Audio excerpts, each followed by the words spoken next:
Simula na po ngayong araw ang dry run para sa cashless transactions sa mga tollway. 2 buwan niyang ipatutupad para raw masuri ang kahandaan ng mga motorista sa full implementation nito. At nakatutok si Ian Cruz. Subog-subog ang ulan pero mahaba pa rin ang pila para sa RFID installation sa NLEX Balintawak. Simula kasi ngayong araw, inumpisahan ng dry run para sa cashless toll collection.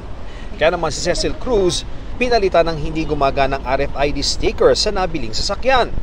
Nagka-cash talaga kami. And nung sa may Philippine Arena kami dumadaan, ay cashless na siya. So, need naming replace. Si Aaron Martinez naman ang nagpakabit ng RFID sticker sa delivery van ng kanilang kumpanya. Sinusunod po nila yung advisory po na nilabas nung sa balita na magpapa-RFID na po.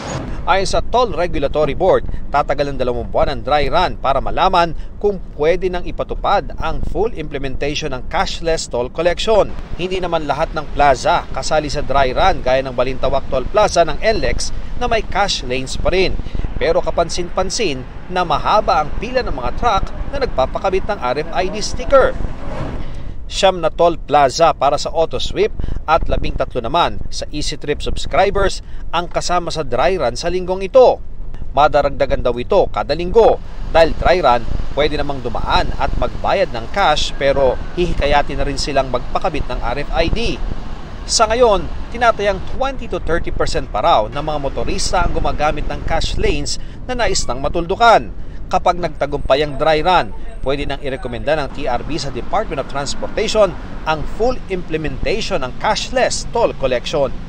Ayon sa TRB, kapag natuloy na ang full implementation ng cashless toll collection, pwede nang hulihin ang mga motorista na walang RFID stickers at yung mga motorista na hindi nakapag-load ng sapat sa kanilang mga account. Pumasok kayo sa RFID, wala kayong RFID, then that is disregarding traffic sign.